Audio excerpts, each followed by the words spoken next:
On commence. On va commencer. Merci pour votre présence à ce webinaire sur le décryptage de la loi de financement de la sécurité sociale. Pascal Garcia, que je vais laisser se présenter du cabinet d'avocats Capstan, va décrypter pas mal de sujets. Et moi, je vais faire un focus. Donc, je suis responsable technique côté April l'entreprise. Et on intervient donc sur les régimes de protection sociale, santé, prévoyance, retraite. On va faire un focus un peu sur une réforme qu'a prise, enfin une réforme de la sécurité sociale à effet du 1er avril 2025 sur les indemnités journalières de sécurité sociale, où on va essayer d'appréhender les impacts de ces réformes pour les entreprises, pour les régimes aussi de contrats prévoyance. Pascal, je vous laisse. Écoutez, merci d'abord à April l'entreprise pour votre invitation. On va décrypter, ou plutôt je vais vous sensibiliser sur un certain nombre de mesures de la loi de financement de la sécurité sociale, mais pas que. Pourquoi? Parce que les entreprises sont confrontées depuis aujourd'hui quelques mois à toute une série de lois. Alors certaines avaient été anticipées et d'autres beaucoup moins, qui viennent modifier un certain nombre d'éléments économiques. Donc je vais vous présenter avec April et avec Faustin un certain nombre de dispositions, dont une partie sont contenues sur la loi de financement de la sécurité sociale, mais qui, depuis quelques semaines, sont directement applicables au sein de vos entreprises. Étant précisé que la sensibilisation que l'on va vous faire ensemble, elle est aussi un petit peu anticipative, parce qu'il y a lieu d'imaginer, c'est même pas une imagination d'ailleurs, il y a lieu de savoir que d'autres mesures vont être prises dans les prochains mois et qui devraient également avoir un certain impact sur vos équilibres économiques en matière sociale. Alors, je ne me suis pas présenté, j'ai directement attaqué, mais juste en deux mots, je suis Pascal Garcia, avocat associé au sein du cabinet Capstan, spécialisé en droit du travail, exclusivement pour les entreprises, droit du travail et droit de la protection sociale, tout le champ du droit du travail et de la protection sociale. Alors, on va commencer tout de suite par une toute petite mesurette qui est la contribution sur l'obligation d'emploi des travailleurs handicapés. Vous savez que chaque année, les entreprises ont une obligation, dès lors qu'elles ont au moins 20 salariés, de contribuer à l'obligation d'emploi des travailleurs handicapés.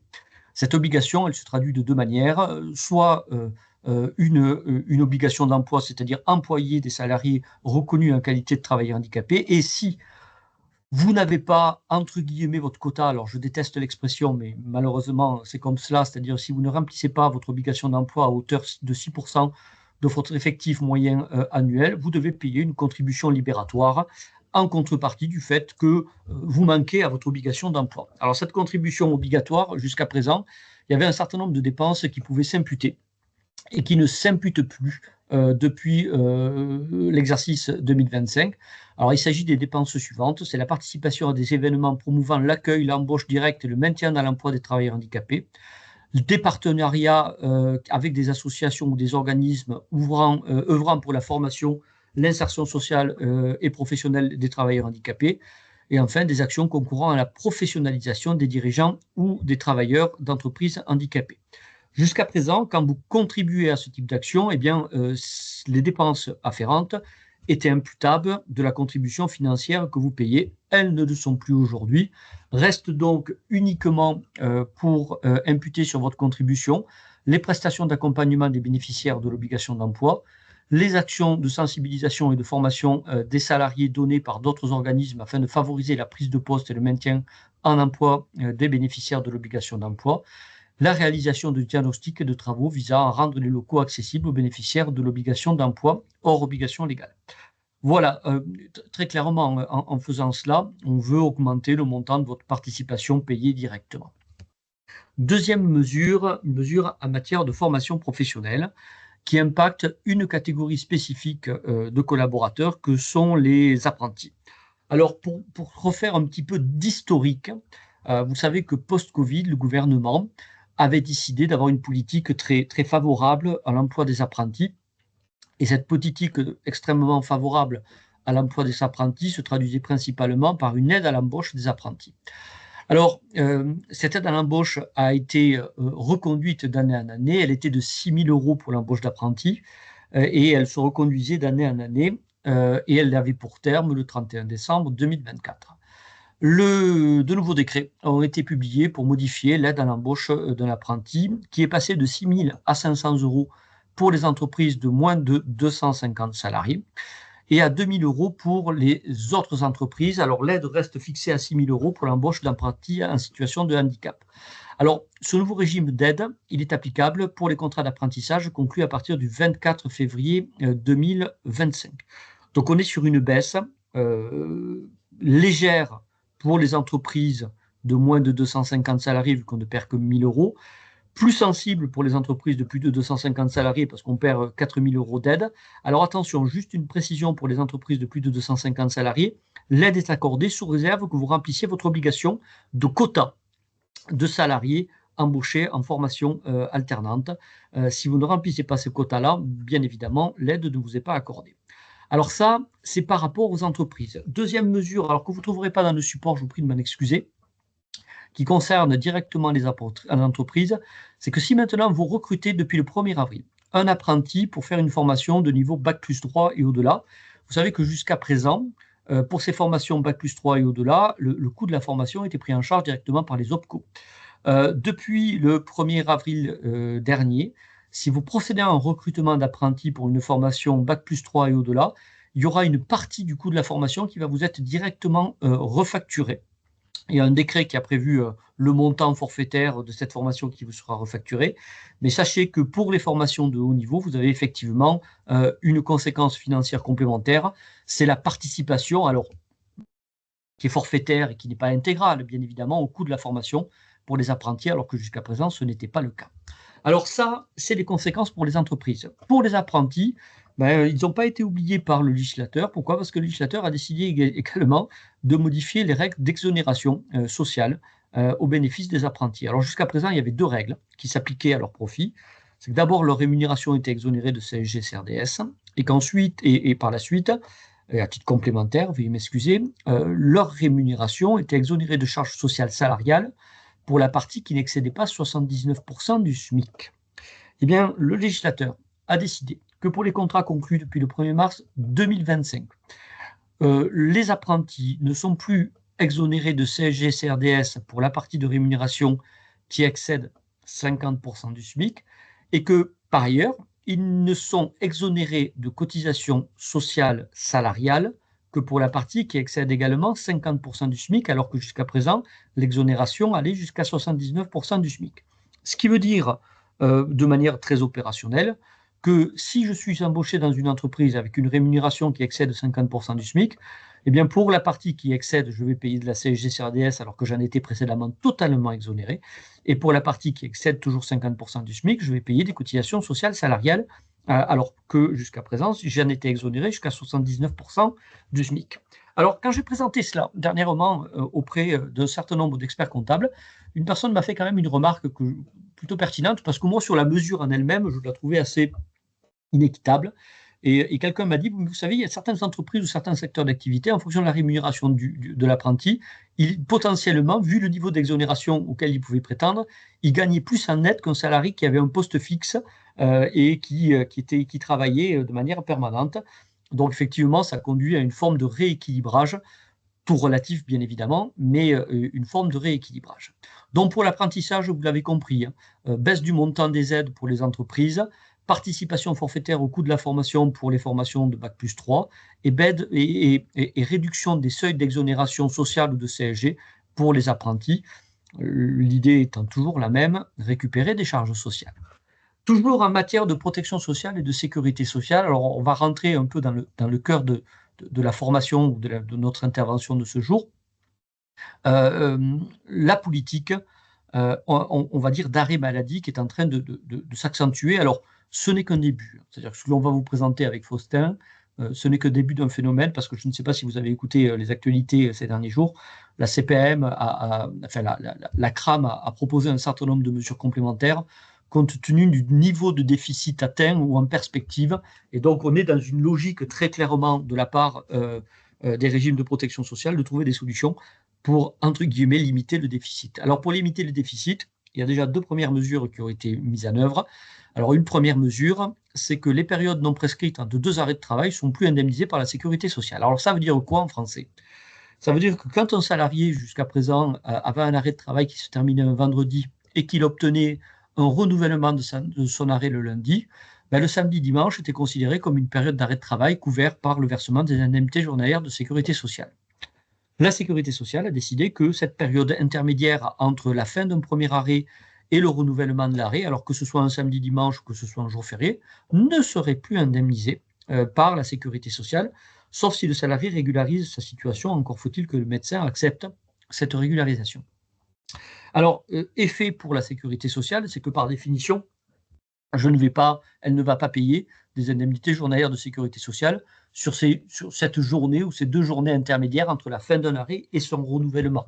Par contre, il y a quand même un deuxième effet qui se coule, veuillez m'excuser l'expression un peu triviale, c'est que vous, si vous avez, vous, entreprise, si vous avez une obligation de maintien des salaires en vertu de la loi ou d'une convention collective en complément des indemnités journalières de sécurité sociale, c'est-à-dire ces fameuses indemnités complémentaires aux IJSS, eh bien, les périodes non prescrites, non indemnisées par la sécurité sociale, seront couvertes par votre obligation de maintien du salaire, en toute partie. Et donc, ça va faire augmenter, bien évidemment, la contribution des entreprises à l'absence du salarié. Lui, bien évidemment, aucun impact pour lui, hein, parce que votre obligation, elle, est maintenue. Par contre, l'impact pour vous, c'est que vous percevrez moins d'indemnités journalières de sécurité sociale. Et c'est là que se produit un deuxième phénomène, c'est le deuxième texte, c'est le plafonnement des indemnités journalières maladie, avec un texte qui nous avait été annoncé, pour être très clair, au mois d'octobre à l'origine, auquel on ne croyait pas, c'est-à-dire qu'on avait imaginé que ce texte ne paraîtrait pas. Et puis, je ne sais pas si vous vous souvenez, mais entre octobre et la fin de l'année, il y avait eu quelques événements politiques qui ont fait qu'on imaginait que le texte était passé à la trappe. Eh bien non, le texte est réapparu le 20 février 2025 et il est assez cuisant pour certaines entreprises. Et là, je passe la main à Faustin qui vous expliquera tout ça bien mieux que moi, surtout en termes de conséquences financières. Merci beaucoup Pascal, c'était très clair. Effectivement, donc la sécurité sociale sur les périodes non prescrites se désengage et elle se désengage aussi, en tout cas partiellement, en revoyant sa formule de calcul des IJSS, donc des indemnités journalières de sécurité sociale. Pour tous les arrêts qui avaient lieu avant le 1er avril 2025, les IJSS étaient calculés, ça représentait 50% du salaire du salarié, mais on prenait un salaire qui était plafonné à 1,8 SMIC. Donc à partir du 1er avril 2025, donc c'est déjà en place, la formule de calcul évolue avec un désengagement partiel, parce que c'est toujours 50% du salaire de base, mais le plafond, il est plus à 1,8 SMIC, mais à 1,4 SMIC. Donc, les conséquences, c'est que tous les salariés qui gagnent plus d'1,4 SMIC vont voir leurs indemnités de la part de la sécurité sociale diminuer. Mais comme Pascal vous l'a dit sur les périodes non prescrites, si la sécurité sociale se désengage, potentiellement, il peut ne pas y avoir d'impact pour le salarié s'il y a un maintien employeur ou un régime de prévoyance. Donc, c'est ce qu'on va essayer d'appréhender, de voir les impacts de cette mesure sur les quatre acteurs qui interviennent en cas d'arrêt de travail. Donc, on a le salarié qui est en arrêt, qui peut percevoir soit pas de rémunération, notamment lors des délais de carence de la sécurité sociale, soit une rémunération partielle ou totale selon qu'il y a un maintien employeur ou un régime prévoyance. Donc, on a la sécurité sociale qui, elle, à compter du 1er avril 2025, modifie sa formule de calcul. Et cette modification, ça s'accompagne dans de nombreux cas pour tous les salariés qui ont une rémunération supérieure à 1,4 SMIC d'une baisse de cette prise en charge. Cette baisse de cette prise en charge, ce qu'on va essayer de voir ce matin sur ce sujet-là, c'est quels sont les impacts pour l'entreprise, pour l'assureur, s'il y a un contrat prévoyance, et pour le salarié. Donc pour ça, on a essayé de prendre trois exemples, trois cas types concrets pour voir sur ces exemples-là quels sont les impacts. On a un salarié non cadre qui est en arrêt de travail pendant 100 jours, donc en arrêt assez conséquent et qui gagne moins d'1,4 SMIC. Un salarié cadre qui, lui, a un arrêt de travail de 7 jours et un autre de 300 jours. Donc on a pris des cas différents pour essayer d'appréhender ces impacts. On a également un régime voilà, on a posé, parce que les éléments sont très variables d'une société à une autre, selon les caractéristiques de maintien employeur et de régime prévoyance.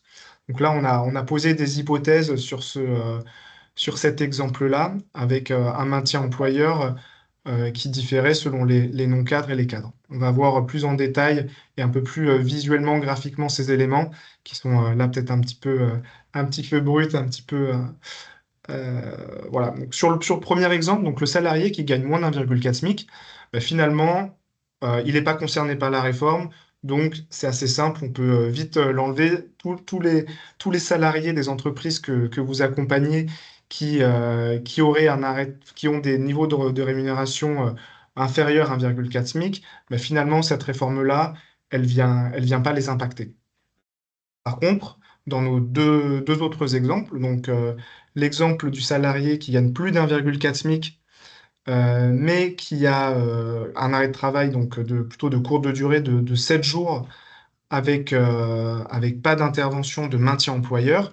Bon, là, on va avoir pour ce salarié une perte de revenus entre le quatrième et le septième jour, vu que la sécurité sociale se désengage partiellement. Il y a une baisse là de 16% des indemnités et qu'il n'y a pas de compensation de la part de l'employeur ou du régime prévoyance, ça va se traduire par le salarié par une perte de son indemnisation. Dans le cas numéro 3, qui est le cas le plus complexe, où on a un salarié qui gagne plus d'1,4 SMIC, qui a un arrêt de travail de longue durée, là on était sur un arrêt de travail de 300 jours, il y a une augmentation importante de la charge employeur de plus 26% et la charge du régime prévoyance plus 5%. Donc là, on va essayer d'illustrer ça de manière un peu plus visuelle. Euh, on essaie de représenter l'arrêt de travail sous forme de graphique. Donc, l'axe des abscisses, pardon, c'est la durée de l'arrêt de travail en jours. En ordonnée, donc là, en fait, on voit qu'est-ce qui est l'indemnisation de ce salarié. Donc, c'est la partie qui est en fonction du salaire. Donc, quand on est à 100%, ça veut dire que le salarié, finalement, il a une indemnisation qui correspond à son salaire en activité. La partie bleue, c'est le maintien de la sécurité sociale, les IJSS. On voit qu'on était, avant réforme, on était déjà en dessous de 50%, parce que c'est un salarié qui gagnait plus d'1,8 SMIC. Donc, la sécurité sociale, elle prend, là, ici, dans ce cas-là, c'est à peu près 40% avant réforme. À partir à partir du huitième jour, on avait le maintien employeur qui venait s'ajouter pour permettre aux salariés d'avoir un maintien total de son salaire. Et ensuite, quand il y a le régime prévoyance qui intervient, il complète le maintien employeur pour maintenir à 100%. Donc la prévoyance, c'est en vert, le maintien employeur en orange et la sécurité sociale en bleu. Il y a plusieurs étapes d'indemnisation. Et qu'est-ce qui se passe à compter du 1er avril, si cet arrêt il avait eu lieu après le 1er avril? Donc il y a une revue de la formule de calcul qui va impacter les premiers jours avec une baisse des indemnisations de la sécurité sociale qui va s'accompagner d'une perte d'indemnisation pour le salarié. Ensuite, la sécurité sociale, son désengagement, il est compensé par l'employeur avec un coût à la hausse. Et enfin, à partir du 250e jour à peu près d'arrêt de travail, là, c'est le régime prévoyance qui est impacté. Et donc, l'employeur est indirectement aussi impacté parce que la sinistralité qui augmente, il y a un risque sur le tarif qu'il va payer les années suivantes. Donc, dans cet exemple-là, ce qu'on a voulu matérialiser les impacts, c'est le désengagement de 22% de la sécurité sociale. Il est compensé par l'employeur, par le maintien employeur et par le régime prévoyance complémentaire. Donc plus 26% pour l'employeur, plus 5% pour le régime complémentaire prévoyance. Selon les entreprises, les impacts peuvent être très différents en fonction d'un certain nombre de critères. Là, ce qu'on va voir globalement sans rentrer peut-être trop dans le détail de ce graphique, mais les éléments qui sont importants, c'est de se dire finalement, plus l'arrêt de travail va durer longtemps, si les salariés gagnent proche de 1,8 SMIC, c'est là où vous allez avoir les impacts les plus conséquents entre l'avant et l'après-réforme pour l'employeur et pour le régime de prévoyance. Donc finalement, quel facteur à surveiller? Chaque entreprise va être impactée différemment par cette mesure en fonction des profils des salariés en arrêt de travail, quels sont leurs niveaux de rémunération. La durée des arrêts de travail, ben, on voit globalement sur le marché une hausse importante de l'absentéisme sur des périodes longue durée, notamment pour cause de troubles psychologiques. Donc certaines entreprises peuvent être plus ou moins impactées, ça peut avoir des conséquences diverses. Le dispositif de maintien employeur qui est présent dans l'entreprise et le régime de prévoyance complémentaire. Nous, après l'entreprise, en tant que courtier en protection sociale, on accompagne nos clients qui souhaitent qui souhaitent qu'on matérialise un peu les impacts de ces réformes-là, qu'on peut, en tout cas, ce qu'on fait pour nos clients qui le souhaitent, c'est essayer de quantifier ces impacts pour leur donner les ordres de grandeur et qu'ils puissent avoir un peu de recul sur la réforme et sur les impacts qui les concernent. Pascal, je vous relaisse la main sur Alors, la suite. Oui. si vous le permettez, quelques toutes petites remarques complémentaires. Dans la communication des organismes de la Caisse nationale d'assurance maladie, il est dit que la réforme devrait permettre d'économiser à l'État 600 millions d'euros. C'est autant de coûts qui, par définition, se répercutent sur les entreprises ou sur les organismes de prévoyance. Deuxième remarque, cette nouvelle réforme qui impacte le coût des arrêts maladie doit conduire nécessairement les entreprises à s'interroger sur la gestion de leur absentéisme. Un des outils, alors qui est très imparfait, bien évidemment, c'est la contre-visite médicale, qui peut permettre d'avoir un certain nombre d'impacts, alors très limité, bien évidemment. Je vous invite, pour les entreprises qui sont intéressées par ces contre-visites médicales, à vous intéresser aux nouvelles dispositions, au décret qui est paru au mois d'octobre dernier, qui réglemente ces contre-visites médicales. Elles peuvent avoir un certain impact, notamment pour le niveau d'absentéisme ou le taux d'absentéisme.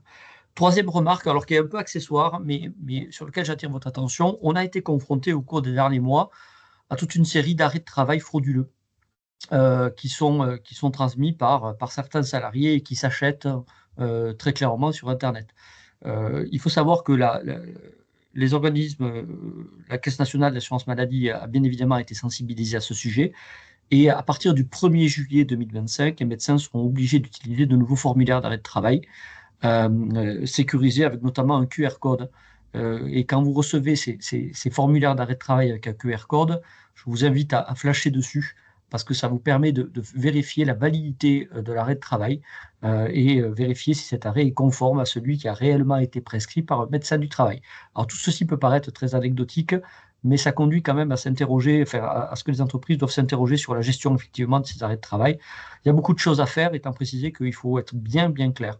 Nous sommes au début d'un phénomène de réduction de l'engagement de l'État sur la couverture des arrêts maladie des salariés en entreprise.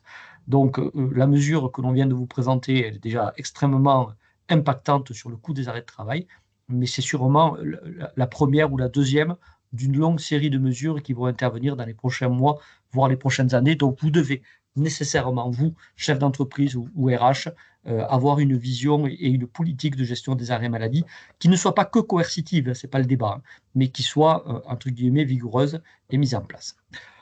C'était mes quelques remarques complémentaires sur ce sujet-là.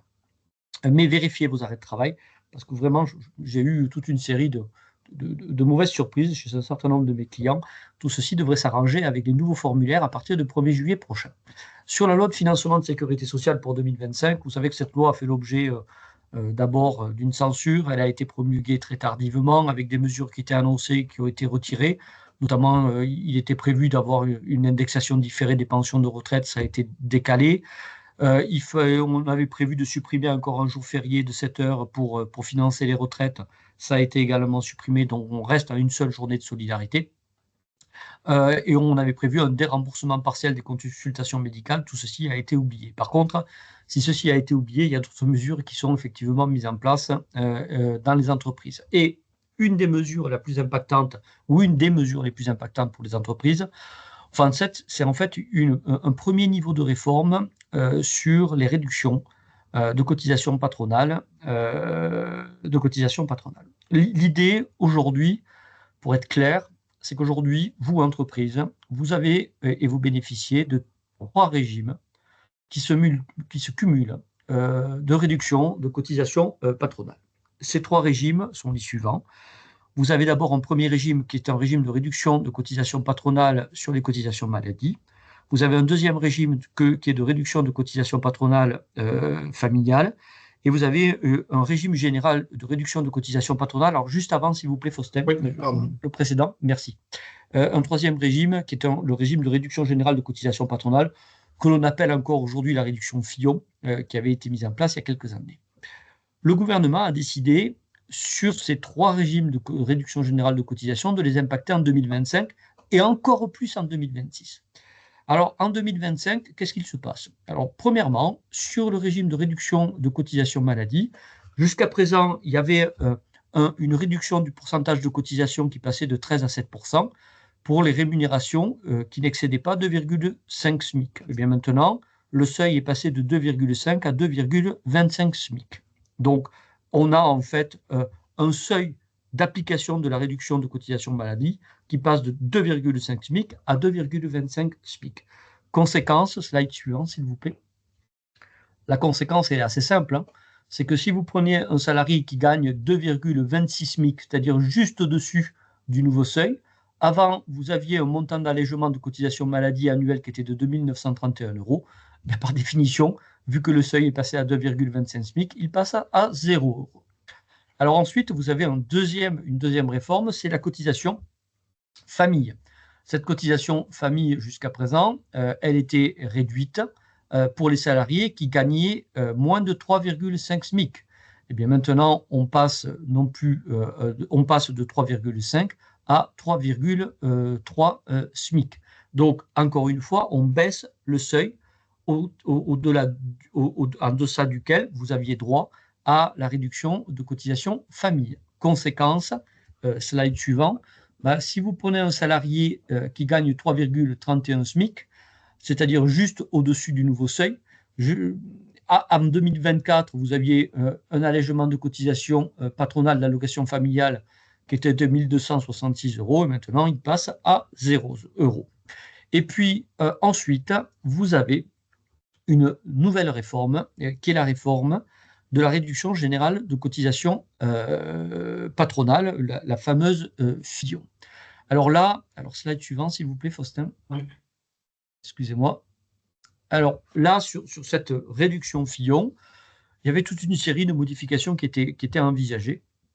Et en fait, ils n'en ont retenu qu'une pour 2025. Donc la première, la modification essentielle pour 2025, c'est quoi?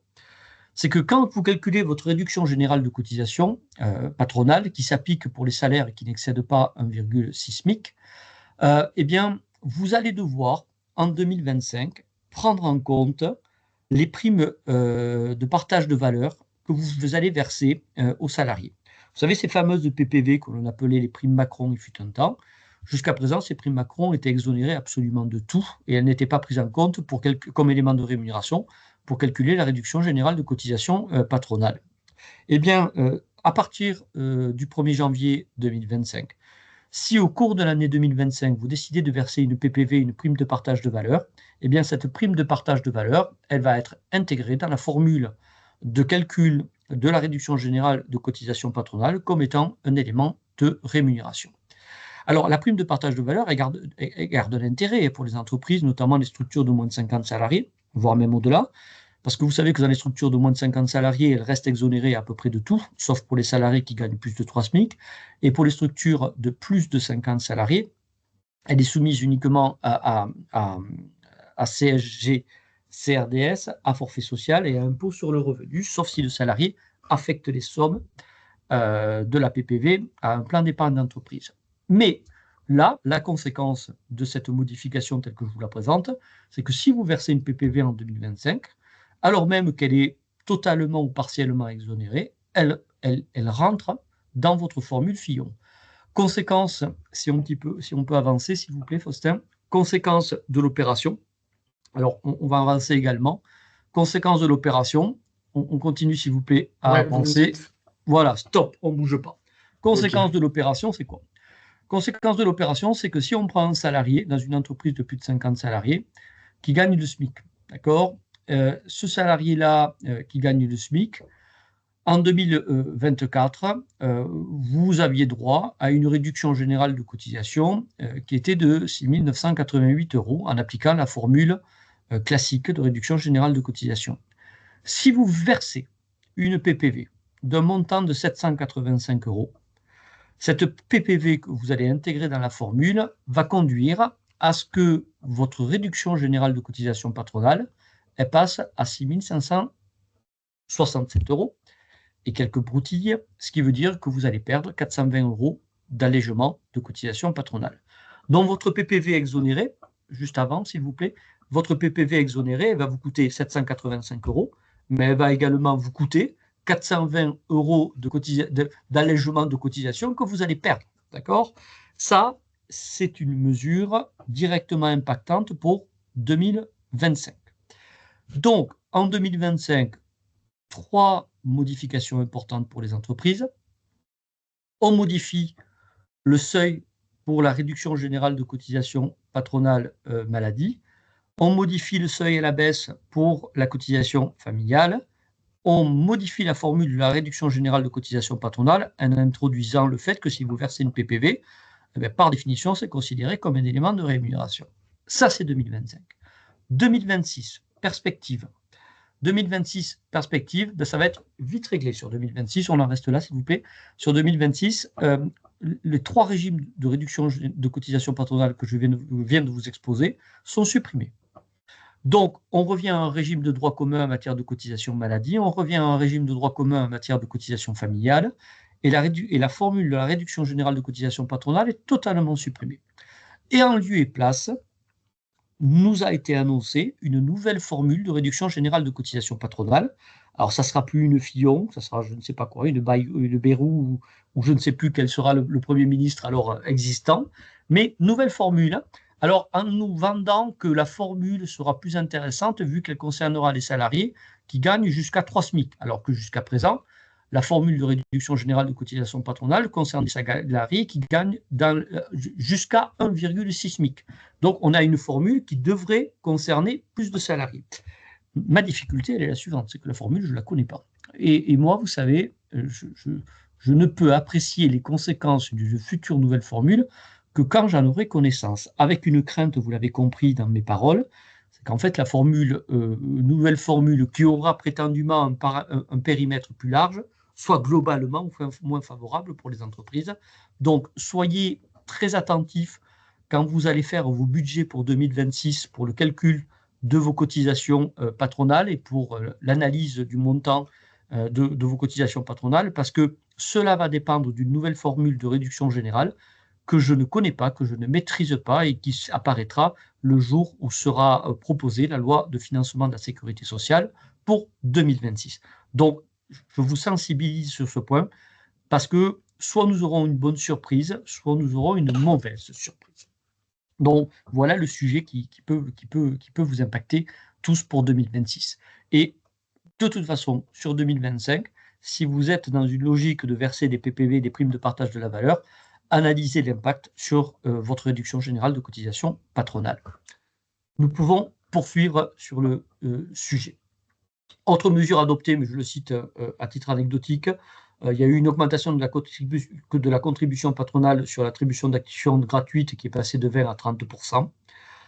Vous avez également une réduction, une réintroduction du déficit fonctionnel dans la couverture accident du travail, maladie professionnelle. Alors ça, c'est un petit peu compliqué, mais globalement, vous savez qu'un salarié qui est victime d'un accident du travail ou de maladie professionnelle peut percevoir une rente ou une indemnité versée en capital qui a vocation à compenser une incapacité permanente.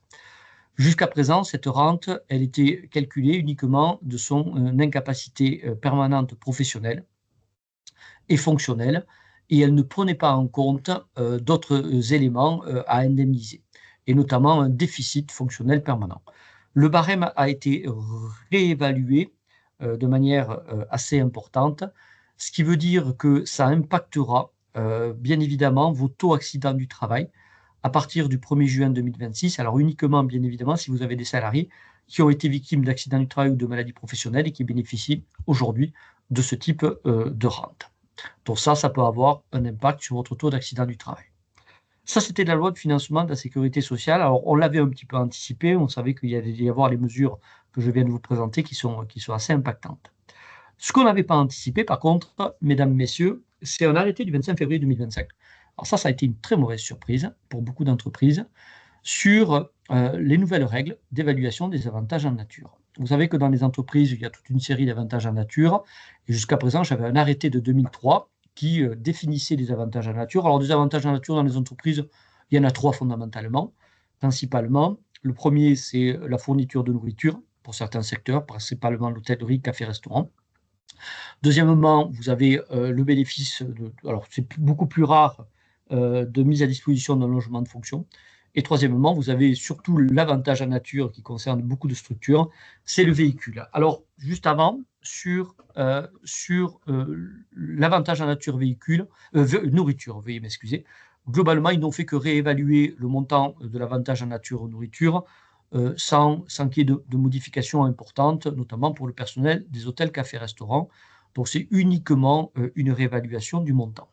Au même titre, slide suivant, sur l'avantage en nature logement, ils n'ont fait que modifier le barème existant en l'augmentant légèrement, étant précisé que vous savez que l'évaluation de l'avantage en nature logement, soit on le fait par rapport à la valeur locative cadastrale, soit on le fait sur une valeur forfaitaire avec un tableau qui dépend du nombre de pièces du logement et du salaire du collaborateur. Mais jusque-là, tout va bien. Au même titre, ils n'ont pas modifié les avantages, des avantages en nature liés à la mise à disposition des outils, des outils liés aux nouvelles technologies de l'informatique. Jusque-là, tout va bien. Là où ça ne va plus, c'est sur l'avantage en nature véhicule. Et ça, pour être très clair, on ne l'avait pas vu venir. Qu'est-ce qui se passe? De toute façon, c'est relativement simple. Ils ont décidé de modifier de manière très importante en valeur la valorisation de l'avantage en nature véhicule, notamment sur les valorisations forfaitaires. Alors, d'abord, plusieurs éléments. Les nouvelles valorisations de l'avantage en nature véhicule s'appliquent pour les véhicules mis à disposition à partir du 1er février 2025. Quand je dis véhicule mis à disposition à partir du 1er février 2025, c'est si vous changez votre véhicule et vous prenez un nouveau véhicule de fonction à partir du 1er février, vous êtes concerné. Même si antérieurement vous aviez déjà un véhicule, mais dès lors que vous changez de véhicule, vous êtes concerné. Si votre précédent véhicule, vous le donnez à quelqu'un d'autre, toujours salarié de l'entreprise, pour lui c'est une nouvelle mise à disposition, donc également il va être concerné par la nouvelle valorisation de l'avantage en nature. Et par contre, sauf si vous avez un ancien véhicule qui vous a été accordé, veuillez m'excuser, avant le 1er février 2025, celui-là, on reste sur l'ancienne valorisation de l'avantage en nature. Mais dès lors que vous changez de véhicule au 1er février, par définition, on passe sur le nouveau régime. Deuxièmement, ce qui ne change pas, c'est que vous avez toujours le droit de faire 2 types de valorisation. Soit vous faites une valorisation au réel, en prenant en compte le nombre de kilomètres réellement effectués à titre personnel, soit vous faites une valorisation sur la base des forfaits édictés par l'URSSAF et qui sont très sensiblement augmentés. Jusqu'à présent, la très grande majorité des entreprises faisaient une valorisation de l'avantage en nature véhicule sur la base forfaitaire, considérant que si vous voulez faire une valorisation réelle de l'avantage en nature véhicule, il faut que vous soyez capable de justifier auprès de l'URSSAF de la réalité des kilomètres réalisés à titre professionnel et de la réalité des kilomètres réalisés à titre personnel. Donc, le passage d'une valorisation forfaitaire à une valorisation réelle contraint l'entreprise et le salarié qui dispose du véhicule à pouvoir justifier jour par jour du nombre de kilomètres réalisés à titre personnel et du nombre de kilomètres réalisés à titre professionnel. Beaucoup d'entreprises sont en train d'imaginer de passer au réel compte tenu de l'augmentation des forfaits proposés. Ce n'est pas proposé d'ailleurs, c'est imposé. mais ça suppose que vous ayez cette capacité de justification des kilométrages réalisés à titre personnel et professionnel. Sinon, vous allez encourir le risque d'un contrôle URSSAF, dans l'hypothèse où un jour, nos amis de l'URSSAF viendraient contrôler votre valorisation des avantages en nature. Et puis, bien évidemment, vous avez toujours la possibilité de faire une valorisation au forfait, en prenant en compte un certain nombre de coûts, selon que le véhicule est loué ou acheté, et selon que l'entreprise prenne en charge ou pas les frais d'essence. Alors là, on va avancer, on va s'amuser à faire la comparaison. La comparaison est la suivante. Avant le 1er février 2025, donc pour les véhicules qui ont été mis à disposition avant le 1er février 2025. Je parle de véhicules hybrides ou je parle de véhicules thermiques. D'accord? Je ne parle pas de véhicules électriques. Pour ces véhicules-là, s'il était acheté, l'évaluation de l'avantage en nature annuel était de 9% du coût d'achat et de 6% si le véhicule avait plus de 5 ans. Et quand l'employeur payait le carburant, alors là, on passait à 12% du coût d'achat et 9% si le véhicule avait plus de 5 ans. Donc globalement, j'avais un véhicule, ou j'ai un véhicule mis à disposition avant le 1er février 2025. L'entreprise paye le carburant, mon avantage en nature annuel, c'est 12% du coût d'achat du véhicule. Si le véhicule était loué, alors dans ce cas-là, si l'entreprise ne prend pas en charge les frais d'essence, c'est 30% du coût global annuel qui comprend la location, l'entretien, l'assurance. Veuillez m'excuser. Et si l'entreprise prend en charge le carburant, on passe de 30 à 40% du coût global, location, entretien, assurance et carburant. Ça, c'était pour les véhicules mis à disposition avant le 1er février. Alors maintenant, on passe pour les véhicules mis à disposition à partir du 1er février. Eh bien, si le véhicule est acheté, la valorisation de l'avantage en nature est de 15% du coût d'achat annuel sans prise en charge du carburant et 10% lorsque le véhicule a plus de 5 ans. Et si la société prend en charge l'essence, toujours pour un véhicule acheté, on passe à 20% du coût d'achat du véhicule et 15% s'il a plus de 5 ans. Globalement, quand on prend en charge l'essence sur un véhicule acheté, alors slide précédent s'il vous plaît Faustin, Oui. On passe de 12 à 20 ou de 9, et puis slide suivant s'il vous plaît, de 9 à 15. Donc on a une augmentation plus que sensible de la valorisation de l'avantage en nature. Et c'est encore pire quand le véhicule est loué, parce que dans ce cas-là, si l'entreprise ne prend pas en charge l'essence, on passe de 30 à 50%. Et si l'entreprise prend en charge l'essence, on passe de 40 à 67%. Donc, on est sur une augmentation plus que importante, voire même exponentielle de la valorisation, avec juste une petite précision, c'est que si vous faites une valorisation sur la base d'un véhicule loué, il faut toujours le comparer par rapport à la valorisation si le véhicule avait été acheté. Et on plafonne toujours le montant de l'avantage en nature par rapport au coût de l'avantage en nature si le véhicule avait été acheté, dans l'hypothèse où bien évidemment la valorisation de l'avantage en nature serait inférieure. Donc, ça conduit nécessairement les entreprises à avoir une nouvelle politique par rapport à ces fameux véhicules avantage en nature. Attention, messieurs, dames, un avantage en nature véhicule, c'est un élément de rémunération. C'est-à-dire qu'aucune des parties au contrat de travail ne peut y renoncer sans l'accord de l'autre partie. C'est-à-dire que votre salarié qui a un véhicule de fonction, il ne peut pas venir vous voir demain en disant « Oh là là, valorisation de l'avantage en nature trop importante, ça impacte mon net, ça impacte mes impôts, parce qu'effectivement, plus vous augmentez l'avantage en nature, plus le salarié paye de cotisations, plus vous aussi, entreprise, vous payez de cotisations, d'accord? Donc, vu que le salarié paye plus de cotisations, ça baisse son dette. Mais l'avantage en nature augmenté, ça augmente surtout son dette fiscale, ce qui veut dire que lui va payer plus d'impôts. Donc, il y a un double effet qui se coule pour le salarié. Alors, le salarié pourrait venir vous dire, mais moi, j'en veux plus du véhicule de fonction. Ah oui, mais il y a un débat. C'est qu'un véhicule de fonction, c'est un avantage en nature. Un avantage en nature, c'est un élément de rémunération. Un élément de rémunération, il a la nature contractuelle. On ne peut y renoncer que s'il y a l'accord des deux parties. D'accord?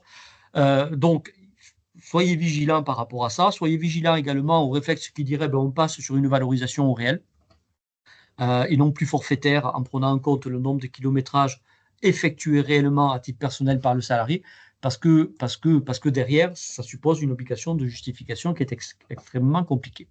Sur les véhicules électriques, il y a une politique par contre de l'État qui veut qu'on favorise les véhicules de fonction électrique avec toutes les difficultés que ça peut entraîner. Il faut savoir que la valorisation de l'avantage en nature, avant, elle était abattue de 50% dans la limite de 2 000 euros.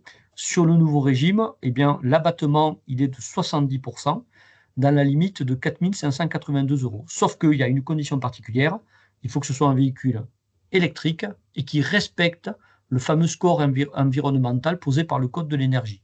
C'est-à-dire que si vous m'achetez une jolie voiture électrique qui vient de Chine, il y a toutes les chances que le code environnemental ne soit pas respecté et qu'en d'autres termes, vous ne bénéficiez pas de l'abattement de 70% de la valorisation de l'avantage en nature parce que le véhicule ne respecte pas le score que je viens de vous présenter. Donc ça, c'est vraiment une vraie modification très importante. C'est à préciser que ça n'a pas du tout été anticipé par les entreprises parce qu'on n'avait pas annoncé le texte. Le texte, il nous est tombé du jour au lendemain et très honnêtement, on ne l'avait pas vu venir. Il y a des mesures complémentaires que je vous cite très rapidement, mais notamment si vous mettez à disposition des bornes de recharge électrique ou si vous proposez aux salariés de financer l'achat de bornes de recharge à son domicile. Il faut savoir qu'il y a des mesures quand même très particulières de valorisation de l'avantage en nature.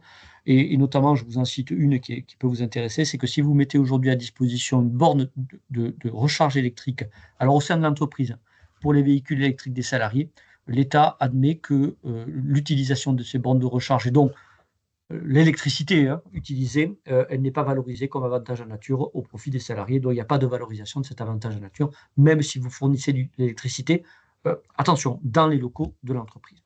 Alors, on va passer sur ces règles-là. Vous trouverez dans le support des dispositions complémentaires, notamment si vous achetez une borne électrique pour le domicile du salarié, où là également, vous avez des règles spécifiques sur la valorisation de l'avantage en nature qui peut être réduit portion congrue dans l'hypothèse où vous viendriez à récupérer la borne à la fin de la relation contractuelle. Mais il y a vraiment une politique très incitative sur les véhicules électriques de fonction, avec une difficulté particulière que tout le monde connaît, mais ça, c'est pas le monde de l'entreprise, c'est l'autonomie de ces véhicules. Et pour certaines fonctions, notamment les fonctions commerciales, c'est compliqué aujourd'hui de mettre à disposition de tels véhicules parce que les salariés se plaignent du manque d'autonomie. Donc, c'est vraiment une situation bien particulière. Alors, on peut avancer si vous en êtes d'accord. Alors, vous avez toute une série de précisions dans le BOSS et vous trouverez dans le support un petit tableau récapitulatif sur les véhicules mis à disposition à partir du 1er février 2025 sur le barème d'évaluation forfaitaire en fonction du véhicule, selon que vous soyez sur de la location, selon que vous soyez sur du véhicule acheté. Là aussi, la conséquence, c'est que les entreprises doivent avoir une nouvelle politique de gestion de leur parc automobile. Moi, j'ai eu la mauvaise nouvelle, enfin, j'ai un client moi, qui a eu la mauvaise idée, mais il ne savait pas de changer tout son parc de véhicules au 1er février 2025. Et donc, ça a juste été une catastrophe en termes de coûts pour les salariés. C'est-à-dire que quand on prend l'augmentation de la valorisation de l'avantage plus l'impact fiscal, on était sur des impacts individuels de plus de 200 € par mois pour les salariés. Donc, c'était extrêmement impactant. Et même si les salariés avaient des véhicules neufs, ils se plaignaient de la nouvelle valorisation. Mais la valorisation, elle m'est tombée dessus de par la loi, donc je ne peux rien faire, bien évidemment, pour la minimiser. Il y a de nouveaux taux d'accidents du travail et de maladies professionnelles qui sont rentrés en vigueur au 1er mai 2025. Vous savez qu'on a eu une difficulté, c'est que la loi de financement de la sécurité sociale a été boycottée dans un premier temps, alors plutôt censurée pour reprendre un terme juridique, veuillez m'excuser, dont les nouveaux taux d'accidents du travail sont rentrés en vigueur uniquement au 1er mai 2025, qui sont applicables. Il faut savoir qu'à partir du 1er avril 2025, il y a eu également une baisse légère de la contribution patronale d'assurance chômage. Elle était à 4,05 et le 0,5 a disparu parce que c'était une contribution forfaitaire temporaire dont votre taux d'assurance chômage est passé depuis le 1er avril à 4% au lieu de 4,05. Et certaines entreprises ont la chance ou la malchance d'être bonusées ou malusées sur le taux d'assurance chômage si elles relèvent d'un des 7 secteurs où il peut y avoir un bonus-malus. eh bien, il faut savoir que dans ce cas-là, il y a eu également la suppression non pas du bonus-malus, hein, mais du 0,5 en plus sur le taux malusé ou le taux bonusé des entreprises. Donc ça, c'était les mesures complémentaires existantes. Voilà tout ce que je voulais vous présenter un petit peu succinctement. Mais avant de repasser la parole à Faustin, je voudrais encore une fois vous sensibiliser sur une chose, c'est que toutes les mesures que l'on vient de vous présenter sont sûrement les premières d'une grande série de mesures qui pourraient impacter vos économies ou certains de vos équilibres, notamment en matière de cotisation patronale. Donc, je vous invite à rester tous à l'écoute de ce qui va se passer dans les prochaines semaines et notamment le prochain budget de financement de la sécurité sociale, parce que je pense que cela pourrait avoir un certain nombre d'impacts pour les entreprises, mais pas que. Je pense qu'il y aura également un certain nombre de réformes sur l'assurance maladie et la gestion des arrêts maladie. Encore une fois, je remercie April l'entreprise pour son invitation et j'espère que cette sensibilisation vous aura été profitable. Je repasse la parole à Faustin. Merci beaucoup Pascal pour cette intervention et ces nombreuses mesures présentées avec des impacts assez forts pour les entreprises et pour certaines d'entre elles pour les salariés aussi, comme on l'a vu avec les avantages en nature sur les véhicules de fonction. Et avec votre exemple là, très parlant sur l'entreprise qui a changé sa flotte automobile et les conséquences que ça a pu avoir sur les salariés. On arrive au terme de cette intervention, de ce webinaire. N'hésitez pas si vous avez des questions, soit à nous les faire passer, soit les indiquer dès à présent. Merci à tous pour votre présence. Voilà, vous avez vos interlocuteurs classiques si vous avez des questions, notamment Sandra Liotet et Pascal. S'il y a des questions qui vous concernent, on fera passer les contacts N'hésitez pas. nécessaires pour que vous puissiez échanger. Merci encore, Et du Pascal. coup, Oui. Esteban, qui est le responsable des partenariats comptables avec lequel il y a beaucoup d'acteurs qui se sont connectés aujourd'hui sur ce sujet-là, il sera aussi à même de vous envoyer le support et de faire passer les questions éventuelles. Merci Voilà, Sandra et Merci merci à vous. Esteban. Ouais. Merci, bonne journée. Au revoir.